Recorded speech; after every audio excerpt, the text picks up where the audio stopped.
Tá. Boa noite a todos. Meu nome é Lucas, sou membro do Minerva Liderança e Empreendedorismo e especialista em relações internacionais. Hoje vamos tratar de um assunto muito importante, que é as Free Private Cities, em tradução em português, as cidades privadas livres, como empreendedorismo em governança. E temos a honra de receber Ricardo Birman, CEO da urbanizadora Paranozinho S.A., e que está desenvolvendo na cidade Urbitar, situada em Brasília, o maior empreendimento privado do Brasil. O investidor anarcocapitalista Roberto Pantoja, que criou o primeiro curso online de economia austríaca do Brasil, com 68 mil assinantes sobre o tema.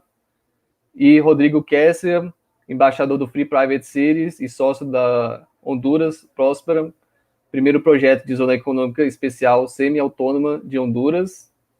E para iniciarmos, passo a palavra para o Roberto Pantoja para dar prosseguimento e convido ao público a fazer as perguntas. E aí, pessoal, como é que vocês estão? Boa noite, né? Eu vou começar aqui fazendo uma pergunta para o Ricardo, tá? Que, primeiro, Ricardo, me diz uma coisa, o que seria uma Free Private City, né? O que seria uma cidade privada? E me diz como é que você consegue trazer isso para o mercado com essa cidade que você está desenvolvendo. Bom, Roberto, o conceito da Free Private City, inclusive eu vou pedir para o Rodrigo me corrigir aí se eu falar alguma besteira, mas o conceito é você ter uma zona absolutamente autônoma, né, em relação ao contexto em que ela se insere ali no país, no estado, enfim, onde ali dentro todas as relações de gestão e governança sejam administradas por uma entidade privada.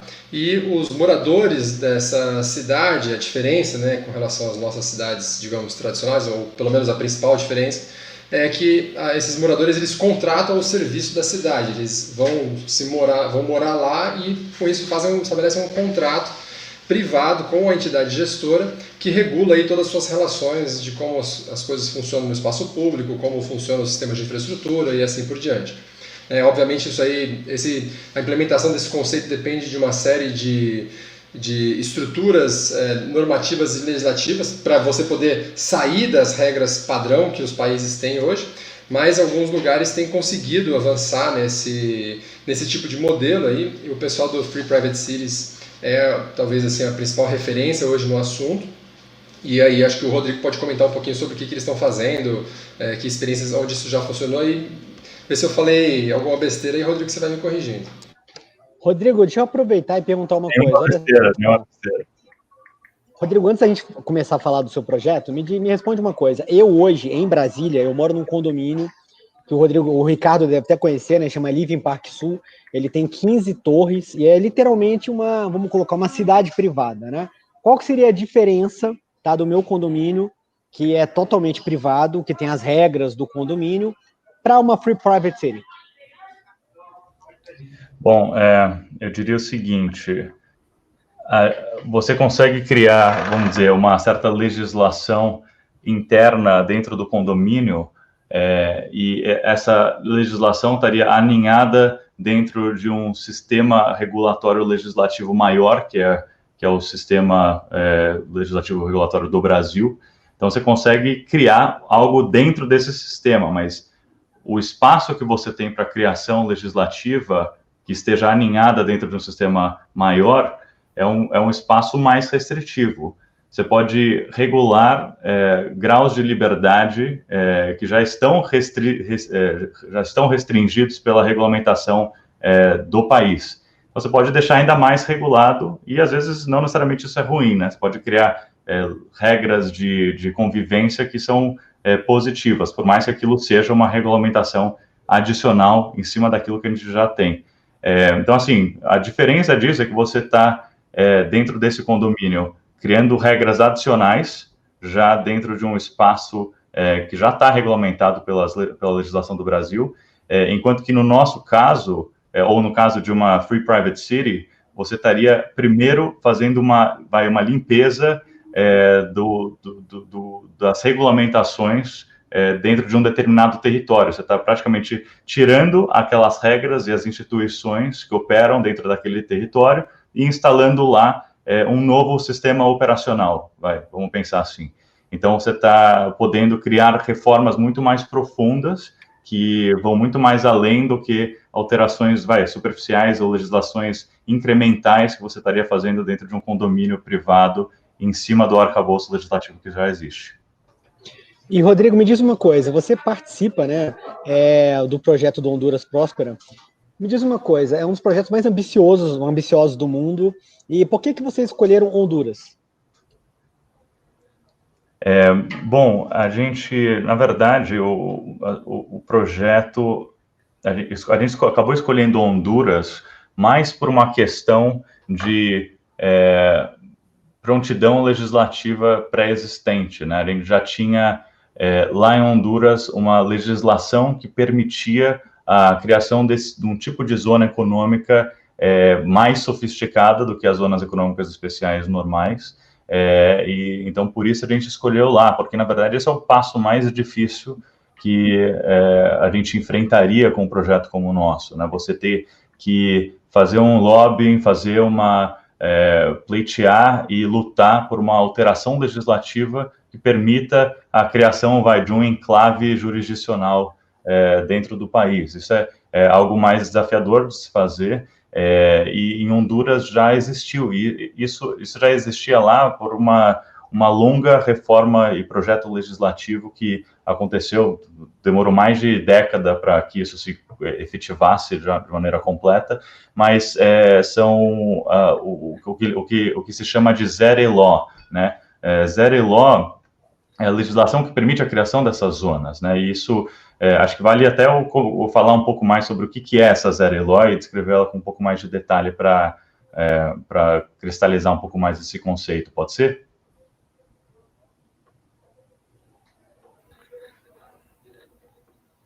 Você sinalizou, não ouvi? Tá, ok. Pode falar. Tá, beleza. Bom, o Zero Law, ele é basicamente uma lei que permite com que você crie em Honduras um território, uma zona econômica especial com um nível de autonomia bem relevante, né? Quando a gente fala de zona econômica especial, em geral, a gente está falando de algum território em algum país que permite com que você, que naquele território você teria alguma vantagem sutil, alguma variação sutil em relação ao resto do país, do ponto de vista de regulamentação, leis, etc. Em geral, zonas econômicas especiais é um território com alguma vantagem tributária, né, ou alguma modificação do Código Tributário. Mas o Código Tributário e essa pequena modificação é uma fatia muito pequena do espectro total do que é o governo, né? Então, é só pegando uma mini fatia e criando uma alteração e uma otimização naquela pequena fatia, e aí você implementa essa zona econômica especial que muitas vezes gera um desenvolvimento econômico fenomenal, né? A gente, por exemplo, no caso do Brasil, a gente tem um exemplo da Zona Franca de Manaus, que foi justamente isso. São poucas regulamentações que se alteram naquele espaço, naquele zoneamento, que, graças a essa pequena alteração, você tem o desenvolvimento econômico que você tem hoje lá, senão seria muito menor o desenvolvimento econômico da região de Manaus, etc. Então, tem um impacto muito relevante, porém muito estreito, né? Agora, em Honduras, a gente consegue, assim, com a Zero Law, a gente tem a possibilidade de criar uma autonomia muito maior de alterações, né? Não é só segmentado em alguns aspectos estreitos de governo. A gente tem basicamente a autonomia de modificar leis trabalhistas, código tributário, zoneamento, etc. Inclusive mudança do próprio sistema jurídico que se aplica naquele território. A gente fez, por exemplo, no Honduras Próspero, uma conversão do Civil Law para o Common Law, que é um sistema jurídico muito mais eficiente e muito mais bem aceito por empresas estrangeiras, investidores estrangeiros. Então é isso, é algo... o Zero Law que permitiu isso, e foi por existir isso lá em Honduras que a gente acabou escolhendo Honduras como país. E existiu em Honduras porque Honduras é talvez um dos países que mais precisavam de uma modificação mais profunda, né, das instituições do país, né, porque é um dos países mais pobres da América, um PIB per capita super baixo, eles estão fugindo para os Estados Unidos, se migrando para os Estados Unidos, muitas vezes ilegalmente, e estão ficando em condições precárias nos Estados Unidos, mas porque a condição no país de origem é muito pior. Então, lá é um país que precisava muito de uma transformação. E acho que também pelo fato de ser um país menor, você tem menos camadas burocráticas, né, para você fazer uma transformação legislativa desse tipo. Então, é mais provável que transformações desse tipo ocorram em países menores do que em países muito grandes, né? Então, acabou acontecendo lá e foi por isso que a gente escolheu como o primeiro projeto nosso fazer em Honduras, com o intuito de, tendo um proof of concept, né, conseguindo executar isso bem em um país, tomara que isso sirva de exemplo para que isso possa ser replicado, né, esse modelo possa ser replicado em outros países. Agora eu vou passar para o Ricardo, fazer uma pergunta para o Ricardo. Quando a gente estuda economia austríaca, uma das bases da economia austríaca é que a gente precisa de realmente territórios menores para você ter mais liberdade econômica, né? Inclusive, é um conceito muito semelhante ao que você tem nos Estados Unidos com os condados, né? Me fala um pouquinho, Ricardo, do seu projeto, né, de mais de 100 mil pessoas. Eu cheguei, inclusive, a vender, né, Alphaville em Brasília, que era também um projeto muito grande, que eu acho que acabou que não deu muito certo, né? Parou meio no caminho. E quais são as limitações que você enxerga nesse projeto em Brasília de 100 mil pessoas em relação assim, ao fato de você estar num país que tem muita burocracia? Quais são os entraves estatais? Roberto, assim, poucas pessoas se dão conta, mas o mercado de uso do solo, o mercado imobiliário e de desenvolvimento urbano em geral no Brasil, ele é um dos mercados mais regulados do nosso país. É extremamente... há um conjunto enorme de regras, normas e uma série de coisas que você precisa cumprir para poder desenvolver, fazer as cidades crescerem no Brasil e depois que elas já estão, digamos assim, autorizadas a crescer, depois fazer também os edifícios e tal. Então, hoje no Brasil, para você construir uma pequena casa, você tem que ir lá pedir para contratar um arquiteto, ter uma anotação de responsabilidade técnica desse arquiteto em cima do seu projeto, pegar esse projeto, levar na prefeitura, e aí um outro arquiteto contratado pela prefeitura vai olhar o projeto que o seu arquiteto fez, validar aquilo, botar um carimbo para você então poder começar a construir e assim por diante. A gente está aqui nesse empreendimento, é um empreendimento, como eu falei, de grande porte, de longo prazo, né? Já estamos há mais de quase 12 anos já em processo de aprovação e licenciamento. E isso acaba virando um custo muito grande para o projeto, né? Você imagina que para fazer um projeto de desenvolvimento de grande porte, a gente demora 12 anos para aprovar. Isso naturalmente afugenta o investimento, afugenta empreendedores, afugenta empresários de tentar trabalhar iniciativas desse tamanho e fortalece um mercado mais imediatista, né? Mais de pequenos projetos e também mais assim, com menos discussões conceituais, com menos discussões urbanísticas, né? E aí acaba que, não por outra razão, a gente tem aí em todas as cidades brasileiras uma expansão urbana que é quase homogênea, né? A gente, basicamente, loteamento é sempre igual em qualquer lugar, todos o mesmo padrão, mesmo desenho, mesmas coisas. Tem muito pouca inovação urbanística no Brasil e eu acho que é por conta dessa dificuldade de se empreender num mercado altamente regulado. Agora, apesar disso, né, aqui em Brasília a gente está, como eu disse, né, esse prazo longo, 12 anos mais, já superamos, né, essa etapa principal. O projeto a primeira etapa já está aprovada, está faltando só a licença para a gente começar a obra, a gente pretende começar esse ano a obra. Então, depois que você supera essa arrebentação, né, depois que você está do lado de lá, aí as coisas são um pouco diferentes, a gente espera que sejam um pouco mais fáceis. Mas o principal ponto que eu queria deixar era essa questão assim, da alta regulação do mercado. Hoje tem muitas normas, essas questões aí que o Rodrigo está ponderando, né, que Honduras viabiliza, essas coisas hoje são impensáveis no Brasil. E a gente nem precisa ir para o caso extremo, digamos assim, de uma cidade privada, né, uma cidade completamente privada. Coisas muito básicas hoje na cidade são altamente reguladas e não permitem inovação, né? Numa cidade privada stricto sensu, né, como o projeto deles em Honduras, alguns outros, você tem alterações na legislação, tem alterações até às vezes na legislação trabalhista, na alteração na legislação urbanística, o zoneamento da cidade é feito pela própria entidade privada e assim por diante. Então você tem uma autonomia total. Aqui no Brasil, isso não existe. Você só pode fazer aquilo que está previsto num plano diretor da cidade, que foi desenhado por sabe-se lá quem, dentro da prefeitura, atendendo a sabe-se lá quais interesses.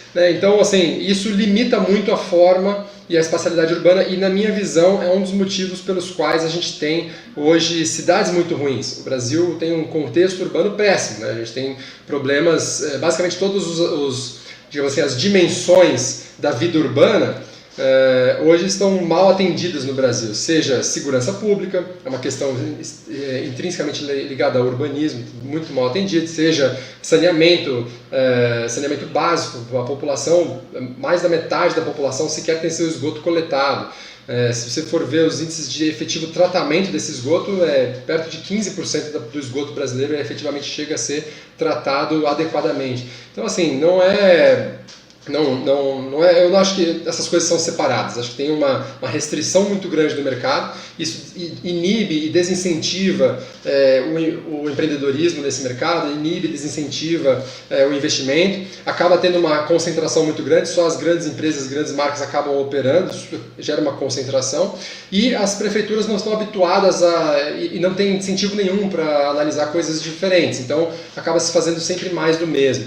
Então isso é muito ruim. Veja, só para complementar, Roberto, para te devolver a palavra, tem um ponto muito interessante no Brasil, que a nossa Constituição prevê autonomia municipal para decisões de uso do solo. Né? Então, na própria Constituição do Brasil está escrito que cabe ao município definir as regras de uso do solo.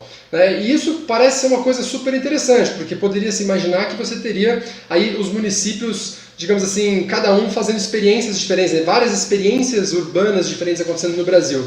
E tem alguns casos, né? Goiânia é um exemplo que tem um plano diretor muito diferente dos planos diretores do resto do Brasil. Tem o caso clássico que é sempre citado, que é Balneário Camboriú, que tem umas torres altíssimas na hora da praia, mas são muito poucos exemplos. Na verdade, 99% das cidades brasileiras seguem a mesma cartilha, aplicam as mesmas regras, os mesmos modelos, os mesmos planos diretores. E isso é uma pena para o Brasil, porque a gente fica muito carente de experiências urbanas, né? Olha só, o nosso evento aqui está fazendo um maior sucesso, a gente tem algumas até celebridades aqui, tá o Forre assistindo, mandar um salve aí para você, irmão. Vocês quiserem fazer perguntas, né, para poder estar participando aí, a gente vai ficar muito feliz.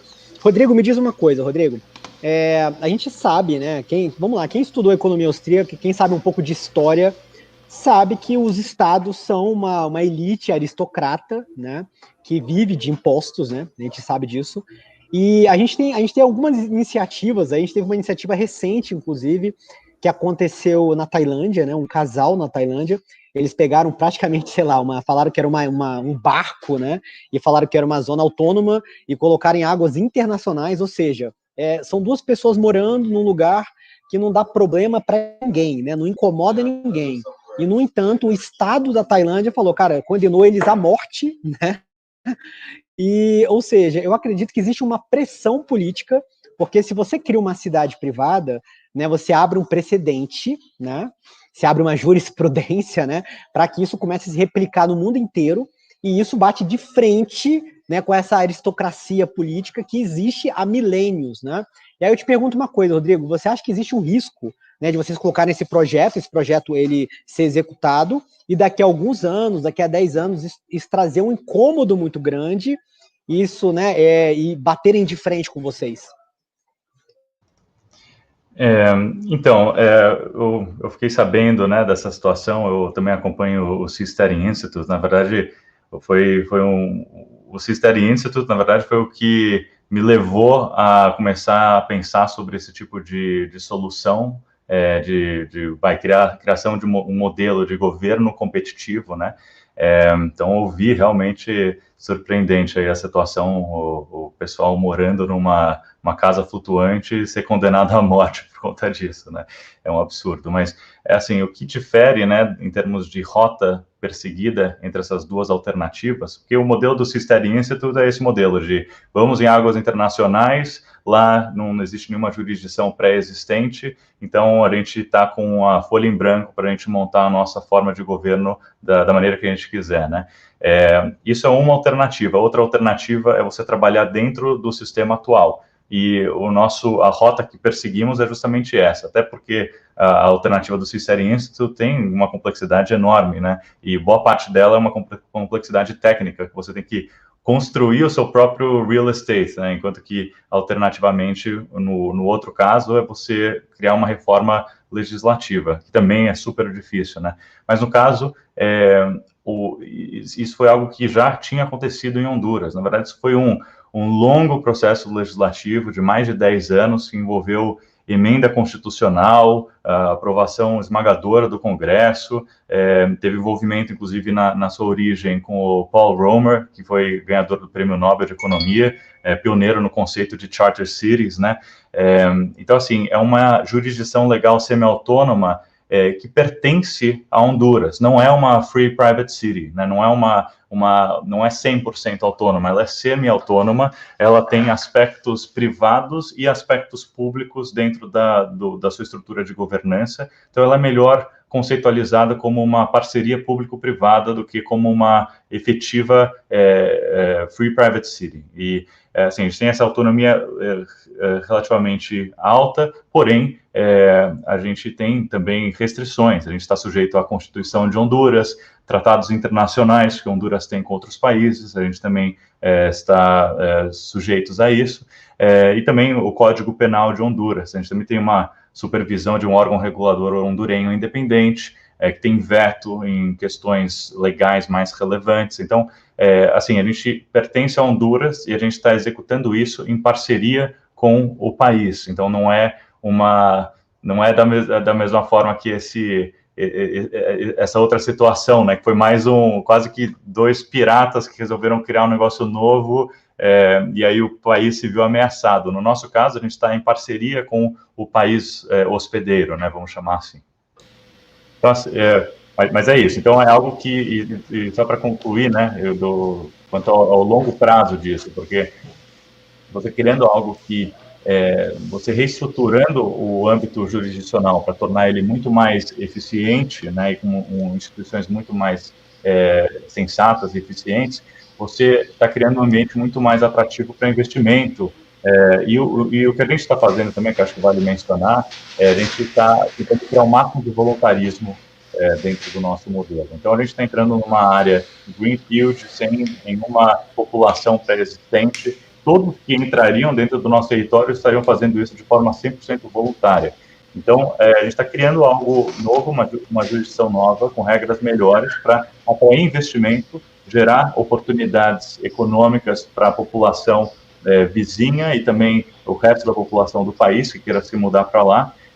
Então, acaba sendo um ganha-ganha-ganha, né? Porque, em tese, a gente tem como modelo de negócios, em parte é uma questão de apreciação imobiliária, então a gente compra o terreno e o valor do terreno nada mais né, do que ter uma correlação direta, uma função direta da atividade econômica, o volume de atividade econômica, o valor da atividade econômica que ocorre sobre ele. Então, se você compra um terreno que não tem nenhum tipo de atividade econômica ocorrendo sobre ele, rezoneia aquele território para criar instituições e regras que são muito mais propícias para investimento, consegue catalisar esse investimento e o desenvolvimento de atividade econômica dentro daquele território. Isso vai trazer benefícios para a população local, grandes benefícios, né, que estão precisando dessas oportunidades econômicas que hoje não existem, e ao mesmo tempo está trazendo maior arrecadação tributária para o país, porque a gente, além de estar melhorando a qualidade de vida da população, que também vai transbordar em termos de arrecadação pela atividade econômica que vai ocorrer no entorno, a gente também tem um revenue sharing, né? Então, parte das receitas que a gente tem com a tributação, isso é compartilhado com o governo. Então, acaba sendo um mecanismo de ganha-ganha-ganha para todos os lados, e se isso é bem executado, isso progride de uma maneira positiva, a gente tem um resguardo natural, né, de estar criando benefícios muito grandes para todos os envolvidos. Portanto, isso cria uma blindagem muito forte. Estava vendo aqui o comentário do Foyer, né, falando da Ilha da Rosa, lá na Itália, que inclusive virou um documentário filme, né, vamos colocar dessa forma, lá no Netflix, que é um case muito interessante, né, que está bem popular. Outra coisa que ele fala também interessante, em relação à arbitragem, para quem não sabe, né, que ao invés de você usar a justiça pública, você usa sistemas de arbitragem. Eu, inclusive, fiz um trabalho para uma empresária, para uma advogada. A gente criou um dos primeiros sistemas de representação, franquia, né, de arbitragem no Brasil, algo que não para de crescer. Nos Estados Unidos, a gente está falando aí de mais de, 70%, 80% dos casos, né, que você tem na justiça são feitos resolvidos de forma privada. Então, assim, isso é uma tendência muito forte, né? Inclusive, eu compartilho da mesma visão do pessoal lá do Peter Turguniev, do Visão Libertária, né? Que a tecnologia, a inovação, a parte privada, ela acaba engolindo a parte pública. Isso é uma tendência muito forte. Então, é muito interessante, né, falar sobre isso. E agora eu vou jogar a palavra ali para o Ricardo, para perguntar assim, Ricardo, como é que você enxerga, né, de você trazer esse tipo de iniciativa para o Brasil, você que está desenvolvendo uma cidade aí em Brasília de 100 mil habitantes, né?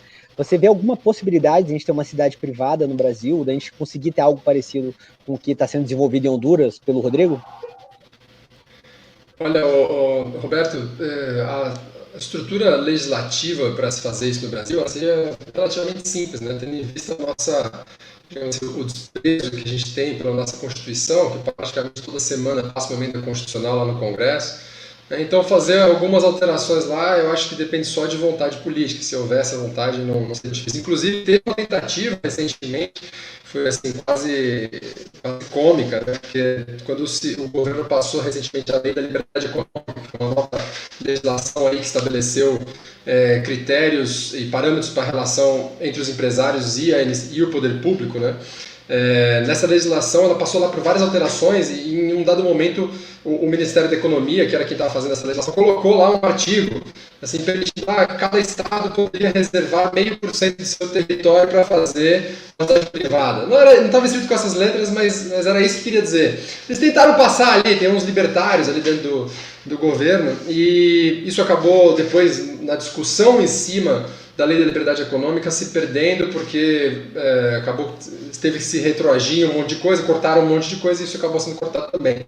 Mas eu acho que, assim, além desse interesse, isso não seria difícil. Como o Rodrigo falou, essa relação entre uma cidade privada e a sua nação hospedeira, que foi o termo que ele usou, ela é uma relação de simbiose, né? Uma relação de cooperação. Um colabora com o outro, não uma relação parasitária.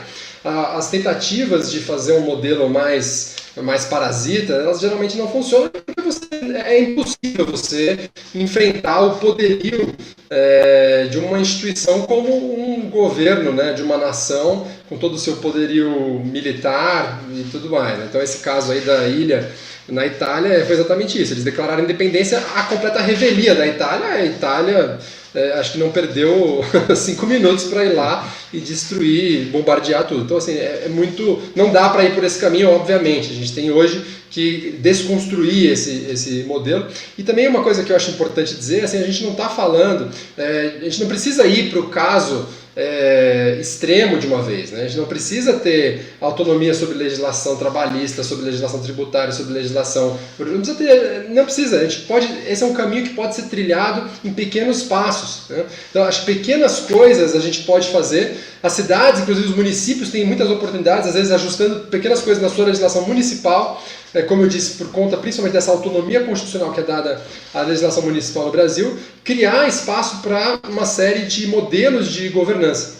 Mas, ideologicamente, no Brasil, ainda há muita resistência a isso, né? Veja a dificuldade o que foi, pelo menos, discutir o marco legal do saneamento básico no Congresso Nacional, em que se discutia a possibilidade de privatizar um serviço que não está funcionando.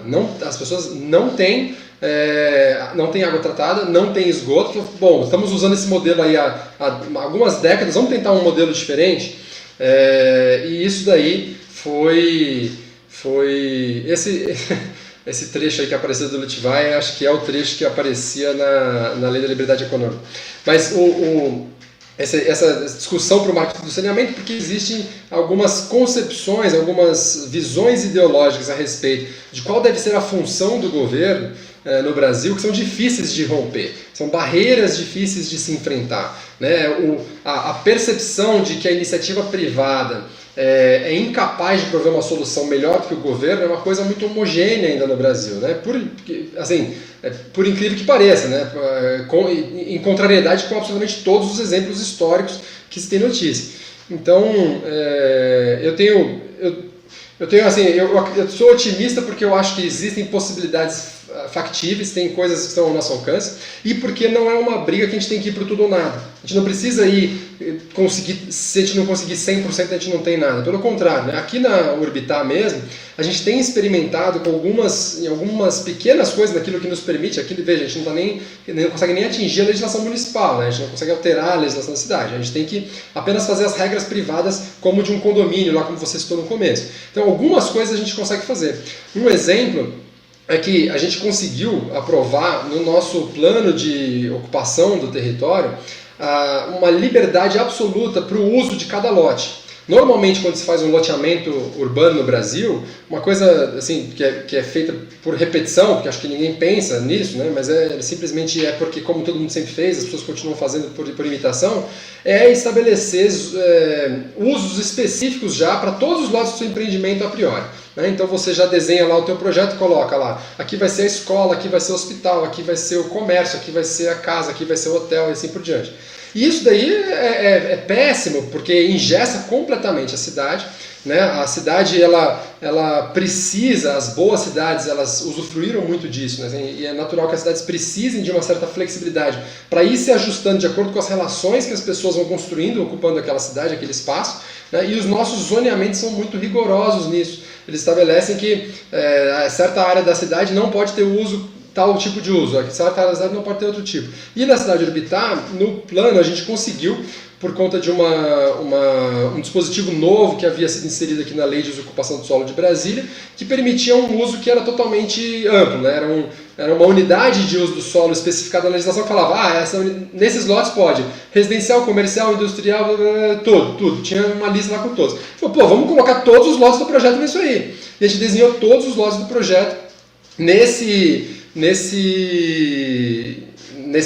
unidade, né, nessa tipologia, e isso permite agora que, conforme a cidade vai se desenvolvendo, chega lá um empreendedor, por exemplo, que quer fazer uma escola privada. Eu não preciso falar para ele, você tem que fazer nesse lote aqui. Ele pode olhar dentro do planejamento da cidade e estabelecer onde é melhor para ele, onde faz sentido para o mercado dele colocar uma escola, e aí a gente pode trabalhar com ele nesse sentido. Então isso daí é muito...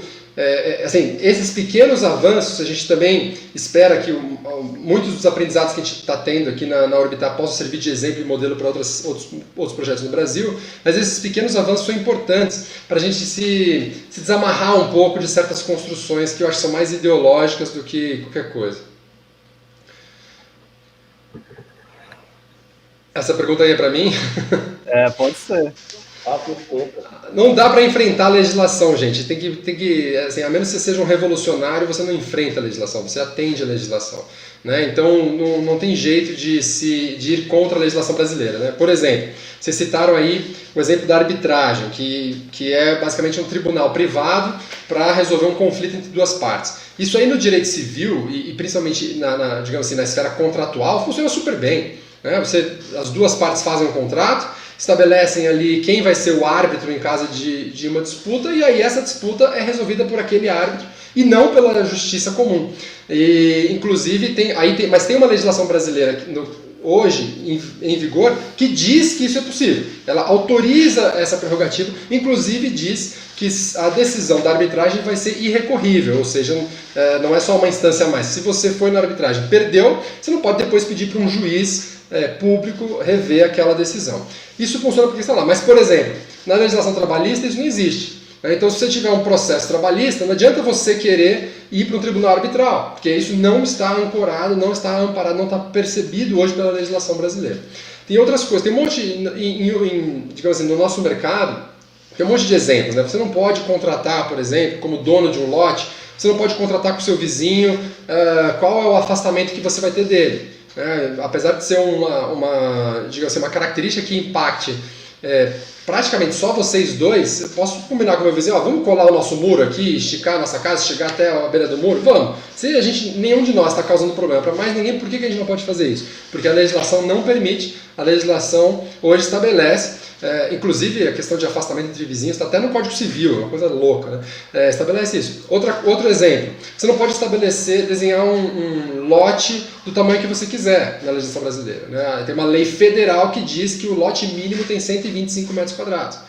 E a quem atende uma legislação que fala que o lote mínimo é 125 metros quadrados, eu não sei, né? Porque basta olhar pela janela que você vai ver que tem um monte de gente que não tem poder aquisitivo para adquirir um lote de 125 metros quadrados e acaba tendo que recorrer ao mercado ilegal para comprar um lote de 30 metros quadrados, 40 metros quadrados no mercado informal. E com isso está sujeito a uma série de outras coisas. Então, assim, a legislação ela tem seus problemas, mas o enfrentamento da legislação tem que ser feito lá no Congresso, né? Acho que a gente tem que se mobilizar, tem que discutir essas ideias, tem que pegar esses modelos, pegar modelos aí como o pessoal lá do Free Private City está fazendo em Honduras, em outros lugares, tem que pegar esses modelos, essas referências e trazer para cá para amparar um debate construtivo, técnico, bem fundamentado e mudar a legislação no que for possível. Enquanto isso, a gente trabalha com a lei que está aí, fazendo o melhor possível e aonde existe espaço para alguma coisa, vamos tentar testar, vamos tentar experimentar. Isso eu acho importante também.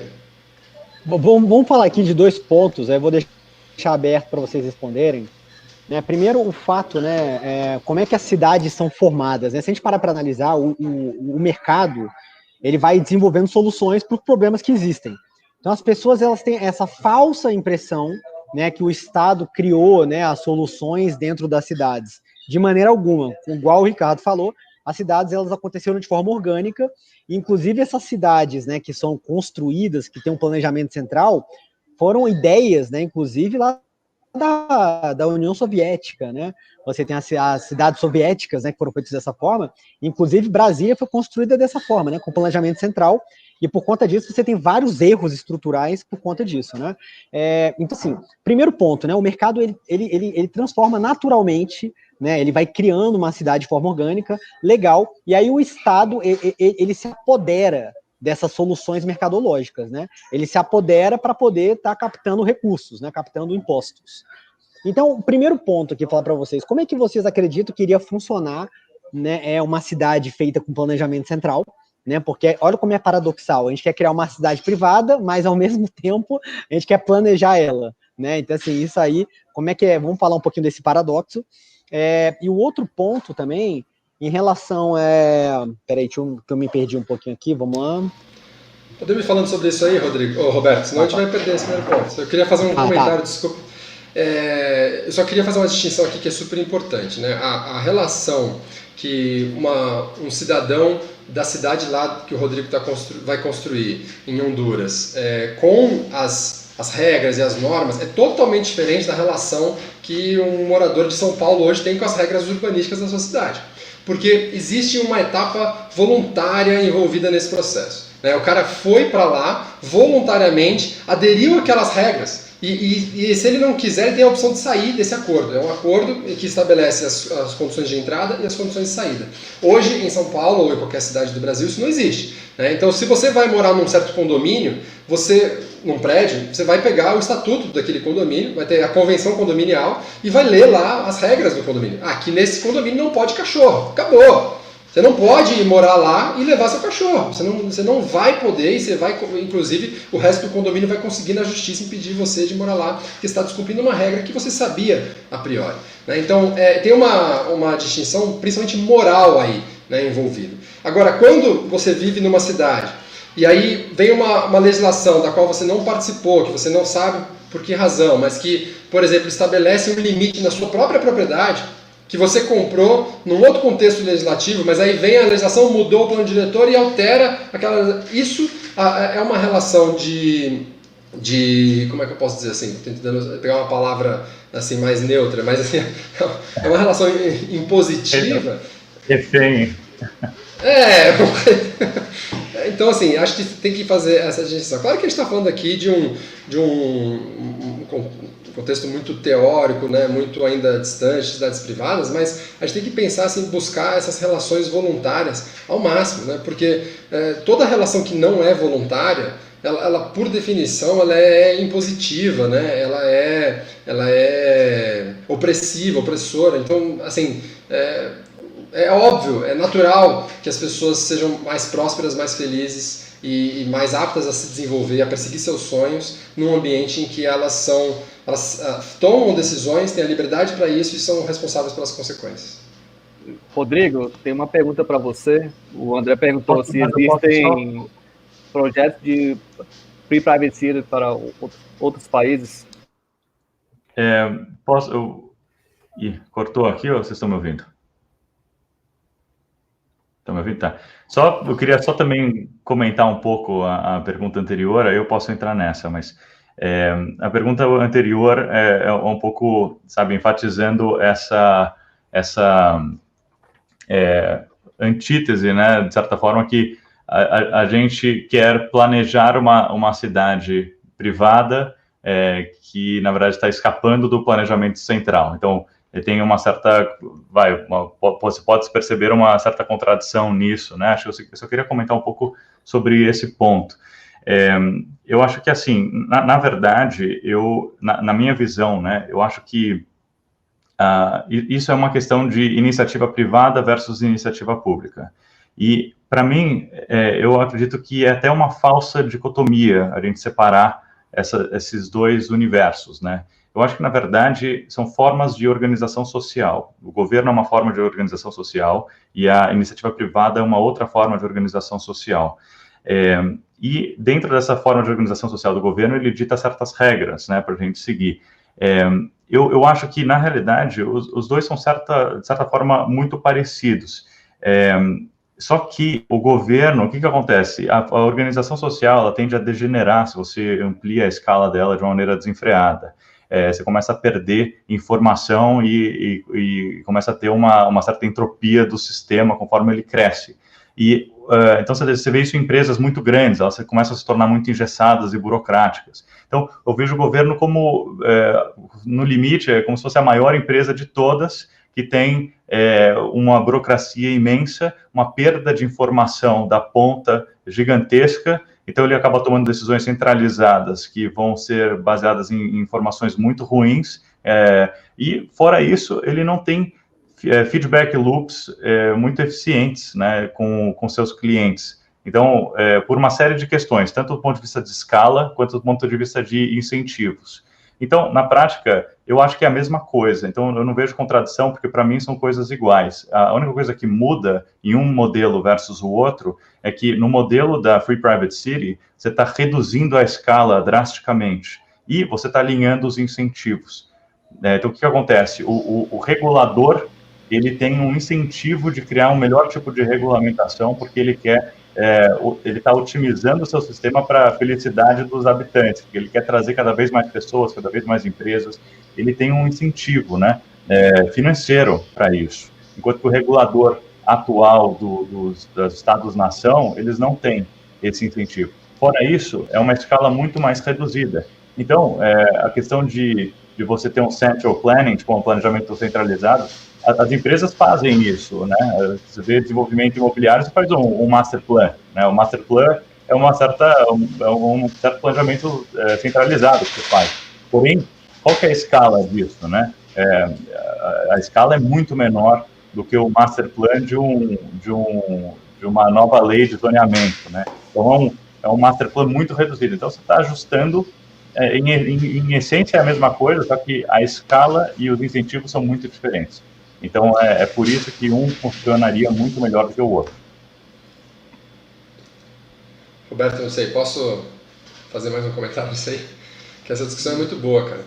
Essa questão do planejamento central, realmente ela é muito interessante, porque é evidente que o planejamento pode dar certo ou pode dar errado, tanto no público quanto no privado. Você, como uma empresa, corriqueira dentro de uma empresa, você tomar uma decisão de planejamento, ela se mostrar errada e você ter que corrigir ela no futuro. E é claro que, se falando de espaço construído, se você fizer um mau projeto, no sentido assim que ignora certas posso dizer assim, o que há de mais atual hoje em conhecimento a respeito de como as pessoas operam no espaço urbano, se fizer um mau urbanismo, se fizer um desenho urbanisticamente ruim e inadequado, as pessoas não vão se sentir seguras lá, elas não vão querer caminhar na rua, elas não vão se sentir à vontade, os imóveis não vão valorizar, porque não vai ter demanda, as pessoas não vão querer estar lá. Né? Então, assim, isso é normal, mas aí o prejuízo dessa decisão urbanística fica totalmente concentrado naquele empreendedor. Enquanto que quando uma cidade, quando um governo, um município faz uma decisão urbanística ruim, quem paga é a população. Então, se, por exemplo, um caso clássico que eu acho um problemaço assim, das cidades brasileiras, né? Os zoneamentos das nossas cidades estabelecem limites de potencial construtivo, ou seja, quanto que se pode construir em cada área da cidade, muito baixos. Né? Isso faz com que áreas centrais, nobres, onde hoje existe a grande concentração de comércio, serviços, emprego das nossas cidades, acabam justamente pela limitação legislativa, que é uma limitação, digamos assim, escrita no papel, né? Não é uma limitação física do espaço. Aquele espaço poderia acomodar prédios maiores, poderia acomodar mais densidade, poderia acomodar mais gente, mas existe uma legislação travando isso. Por conta desse travamento, como ali é uma área de alta demanda, o preço só sobe. Né? Porque você tem uma oferta restrita, as pessoas querendo morar lá, o emprego está lá, as pessoas querem estar perto, aquele preço vai se valorizando, vai subindo, subindo, subindo e vai encarecendo. É engraçado que muita gente fala que a razão, tem a interpretação completamente errada, que a razão dos preços altos nas áreas nobres das cidades é a especulação imobiliária. E pelo contrário, o que causa o alto preço nas áreas nobres das cidades é a falta de oferta de mais produtos. Né? Dobra o coeficiente da área central de São Paulo para você ver se o preço não cai. Pega lá o Itaim, Faria Lima, as áreas mais nobres de São Paulo, dobra o coeficiente para você ver se o preço não cai. Claro que vai cair.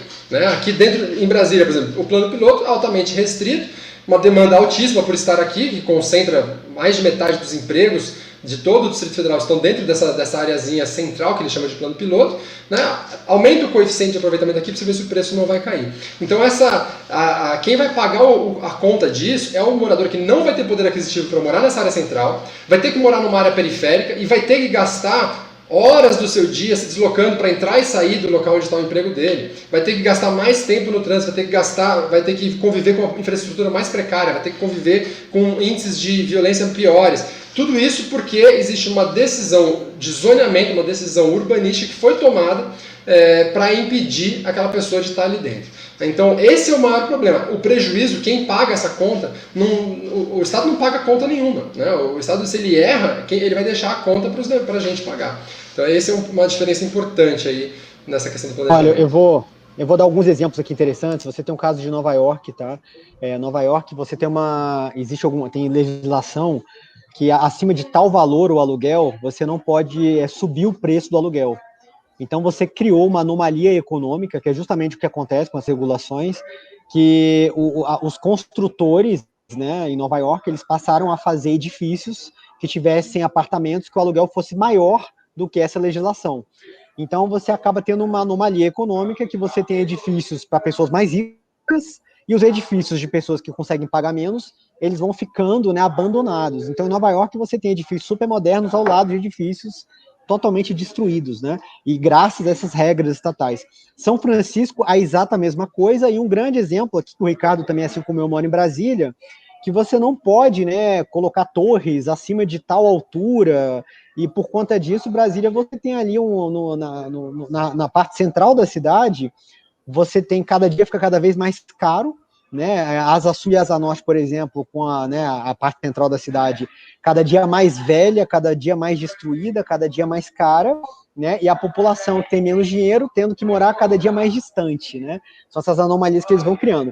Outro ponto importante também aqui para a gente poder debater aqui, para finalizar, é o seguinte: existe um erro muito comum das pessoas que começam a estudar economia austríaca, etc. Então, para quem não entende disso, é de achar que a gente vai criar novas soluções, né? Como seria o mundo se isso, né? Se a gente implementasse isso de forma privada. Na verdade, pessoal, vocês têm que entender uma coisa, que o mundo, ele já acontece de forma privada. Eu falo que o livre mercado, o mercado ele é um rio, né? E o Estado são barragens no rio, né? Ele tenta conter essa liberdade econômica, ele tenta conter esse rio, tenta conter esse mercado. Então, na verdade, você, vamos lá, assim, privatizar os serviços públicos é algo, assim, que não tem nenhum mistério, se vocês pararem para analisar. E pelo contrário, você vai ter um incentivo econômico para fazer isso, o que vai trazer os serviços vão ficar muito mais baratos. Eu queria até a gente que pudesse debater sobre isso para a gente poder estar finalizando. Aí quem quiser começar aí, né? Bom, acho que até vale comentar, né, que quanto à questão de privatização de serviços públicos, já existem exemplos reais disso acontecendo e sendo super bem sucedidos, né? Inclusive um dos nossos advisors e membros do conselho da Próspera é o Oliver Porter, que foi a pessoa que liderou o processo de privatização de todos os serviços públicos da cidade de Sandy Springs. Então, isso existe já exemplos históricos reais, recentes disso acontecendo. E isso, ele está sendo chamado para diversas cidades do mundo que têm interesse de executar um projeto parecido. Eles cortaram os custos absurdamente, assim, pela metade, os custos do orçamento da cidade depois que eles privatizaram todos os serviços.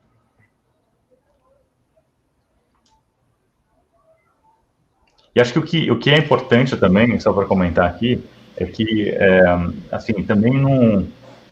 que o governo, ele está tão errado, né, nas coisas nas regras e sistemas que ele implementa, que é fácil a gente já ver soluções, que essas soluções seriam facilmente implementadas e gerariam muito valor, de uma maneira meio óbvia, tipo, é um low-hanging fruit, né? A gente vê muito disso no mundo porque o governo ele é super ineficiente por aquela questão que eu comentei, de escala e de alinhamento de incentivos, né? Ele tem uma escala muito grande, ele perde informação, e ele também não tem um incentivo alinhado porque ele nunca vai falir, né? Ele não quebra, ele não tem skin in the game, então ele acaba criando esse sistema muito ruim.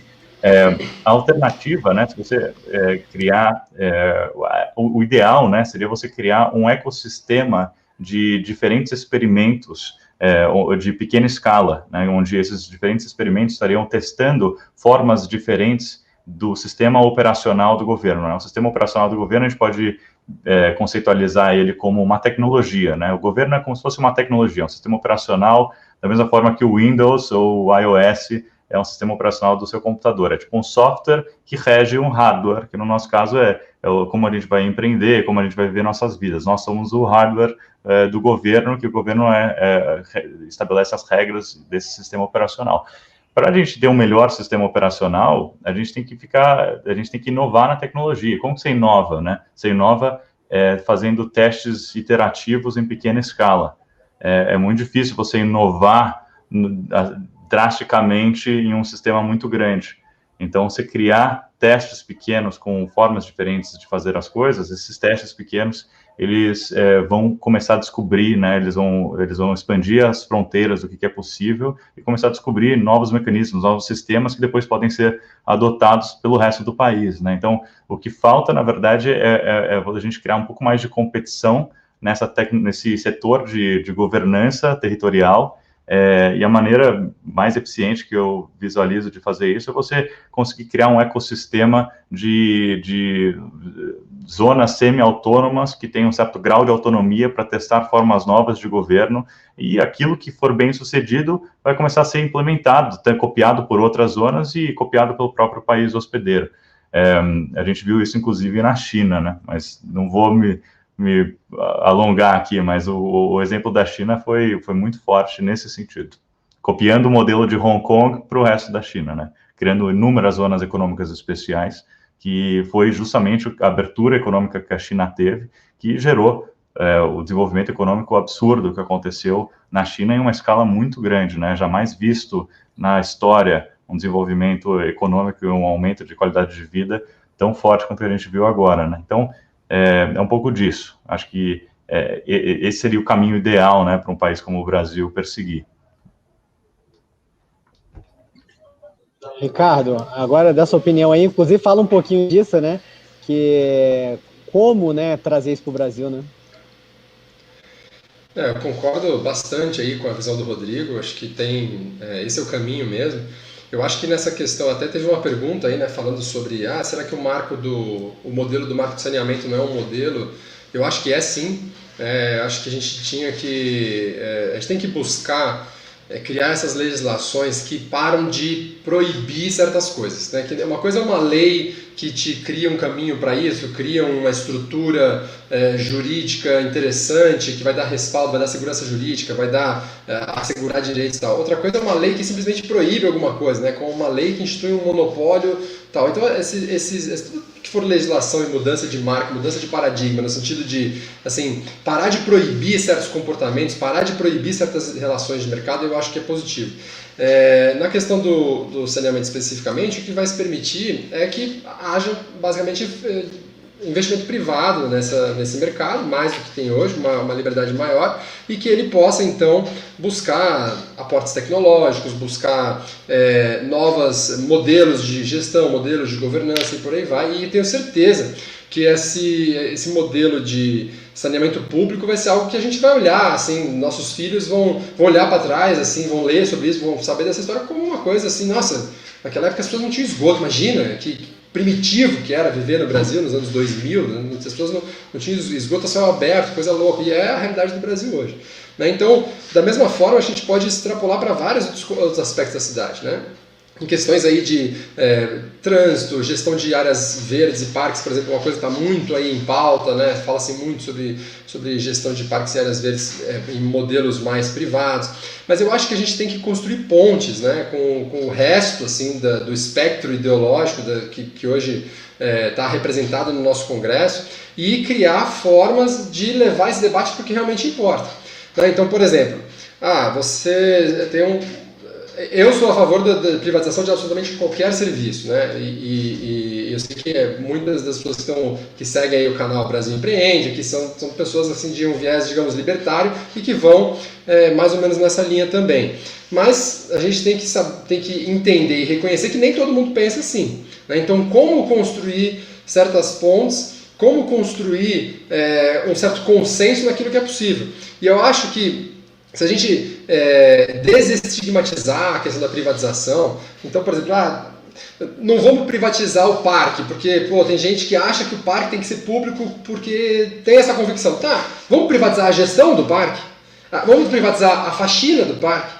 Vamos privatizar, sabe, assim, vamos permitir que a gente acople pequenos modelos mais privados. É a mesma coisa que educação, né? Serviço de educação. Não precisa entrar na discussão, vai privatizar toda a educação do país, se é melhor ou pior, se a educação tem que ser pública, não tem que ser pública. Essa é uma discussão que não tem para onde ir. Você não vai conseguir passar da primeira página, você não vai conseguir avançar, não vai construir consenso, não vai chegar em lugar nenhum. Então eu proponho o seguinte, vamos discutir se a obra civil lá, tijolo, concreto, cimento, que constrói a escola, tem que ser feita por licitação pública? Será que não dava para a gente ter um modelo que isso aí funcionasse mais a mercado? Né? Então tudo bem, acho que a gente tem que tirar, sabe? A gente tem que fugir dessas armadilhas que impedem a gente de inovar pelas bordas. Eu acho que tem que trazer diminuir a presença do Estado naquilo que não é, digamos assim, o bichinho de pelúcia de ninguém, sabe? Porque se você ataca uma questão assim que é percebida como uma questão fundamental, existencial para um certo grupo de pessoas, você não vai conseguir construir. Então, tudo bem, vamos deixar esse ponto de lado por enquanto, daqui a 30 anos a gente discute, mas vamos agora pensar o que a gente pode nas cidades trabalhar com um pouco mais de autonomia. Vamos avançar na autonomia, por exemplo, dos zoneamentos, vamos avançar na autonomia para o empreendedor tirar um alvará de construção. Mas que loucura, o cara fica anos para tirar um alvará de construção, aprovar um projeto. Umas maluquices, assim, sabe? Tem modelos aí em outros países, por exemplo, que o sujeito sabe quais são as leis, sabe quais são as normas, ele assina um ato declaratório dizendo, eu me comprometo a cumprir tudo isso daqui. E imediatamente sai a licença dele. E ele vai cumprir. Claro que depois vem a fiscalização. Se aquela fiscalização assim, identificar que ele cometeu uma fraude, ele roubou ali no jogo, fez alguma sacanagem, ele está banido, proibido, nunca mais constrói, tudo bem. Mas assim, essa burocratização de todo o processo de desenvolvimento da cidade está sendo muito custosa.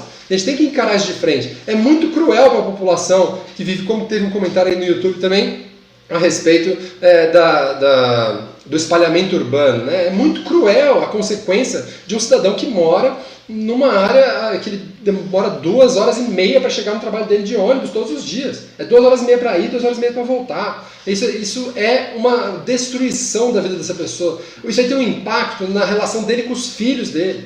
ter um impacto na formação da próxima geração, sabe? São coisas muito, muito impactantes na vida das pessoas e que a gente precisa, de alguma forma, enfrentar. Então não proponho aqui no Brasil a gente falar, vamos fazer cidades privadas, acaba com tudo, não, eu proponho assim, vamos achar os espaços onde não há disputa ideológica, para a gente ser mais pragmático, ser mais objetivo e conseguir construindo, assim, trazendo exemplos de inovação, exemplos de melhoria que podem depois ser aproveitados e extrapolados para outros lugares do Brasil. Eu acho interessante também mostrar para as pessoas que existem vários e vários exemplos, né? O Ricardo, que também é de Brasília, tem um parque, né? Não é meio que um parque na beira do lago em Brasília chamado Pontão, que é uma iniciativa público-privada, né? E que é um lugar muito legal, que já existe há uns 20 anos, que não é perfeito, mas é infinitamente melhor do que o parque da cidade aqui, que é inteiramente público, né? Então, existem várias soluções também para quem já leu os livros aí, qualquer livro que biografia dos Founding Fathers, né, americanos, são os fundadores americanos, os 7, né, maiores empresários americanos, o Rockefeller, o Andrew Carnegie, né, a gente sabe que eles foram que construíram toda a infraestrutura, né, os bens de capital americano, a gente está falando de ferrovia, oleoduto, rodovia, né, tudo foram esses empresários que implementaram nos Estados Unidos. A gente também tem um caso aqui no Brasil, não sei se é o Visconde de Mauá, alguma coisa assim, me falaram esses dias agora que um desses grandes empresários aí brasileiros também fizeram isso, né, foi o Mauá que fez isso, né? Então a gente tem também, então a gente tem vários cases. E outro exemplo também legal nos Estados Unidos, para quem não sabe, né? Os Estados Unidos tem muita coisa, né? Você tem instituições de fiscalização privada, você tem, por exemplo, parte de telecomunicações, então você, por exemplo, você tem cabeamento nos Estados Unidos, cabeamento de internet, cabeamento de eletricidade, que o cabeamento é o mesmo. Então as empresas privadas, elas utilizam a mesma infraestrutura, tá? E a diferença que elas pagam em manutenção é o número de clientes que eles têm. Então, tudo isso já existe, já está disponível em vários lugares do mundo, não é uma coisa, não é um bicho de 7 cabeças, né? Não é uma coisa assim, nossa, uma utopia, é algo totalmente real. E aí, para finalizar, a gente deixar aí cada um, né, deixar sua palavra, queria agradecer aí o Lucas, né, por ter tornado possível esse encontro aqui e tudo isso está acontecendo, e que cada um de vocês deixasse uma palavra final. Obrigado de coração pela participação de todos vocês.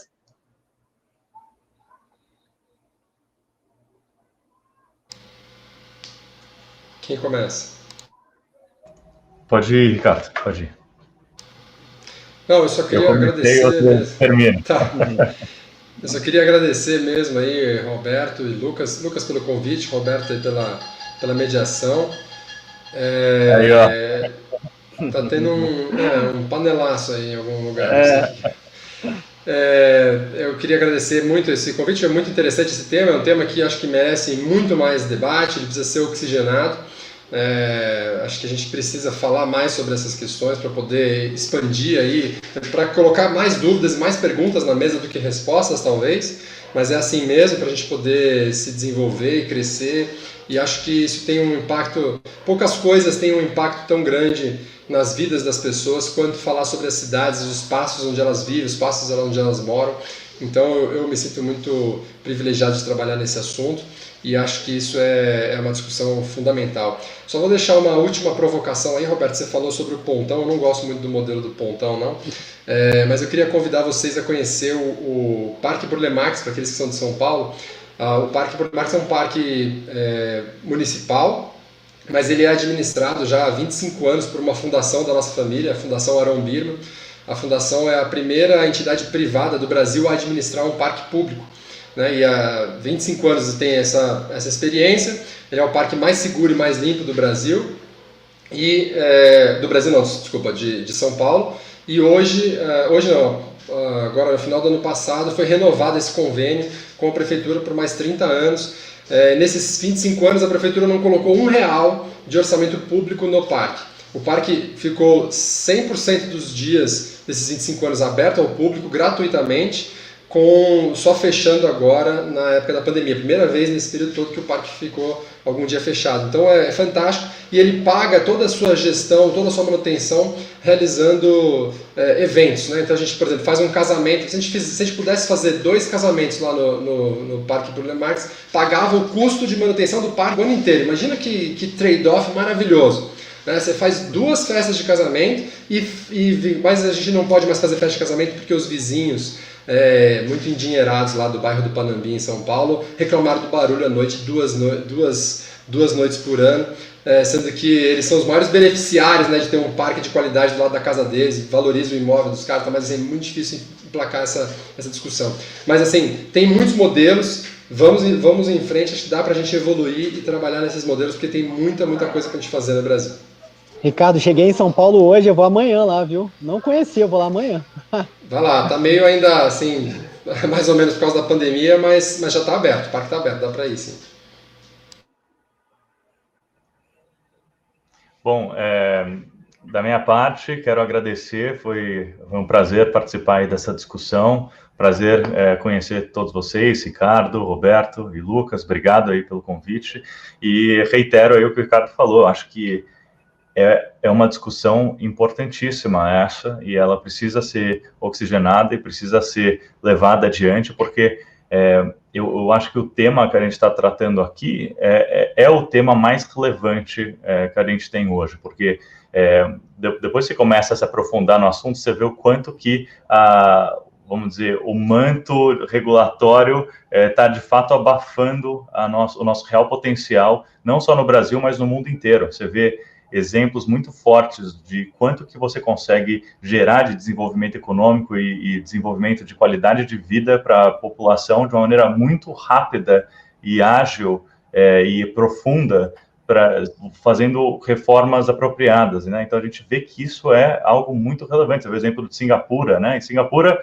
em 40 anos, superou o PIB per capita dos Estados Unidos e começou lá atrás mais pobre do que Honduras é hoje. Então a gente vê esses exemplos históricos para entender o que é realmente possível a gente criar de impacto se a gente conseguir ajustar, né, esses grandes gargalos que a gente tem para o nosso real potencial florescer, né? Então, de fato, eu não vejo assunto mais importante hoje, acho que esse é um dos assuntos mais relevantes que a humanidade enfrenta hoje, que é como que a gente organiza melhor as leis que regem a nossa vida e as nossas regras de convivência, porque essas leis e essas regras são aquilo que mais impacta a nossa vida de todas as formas possíveis.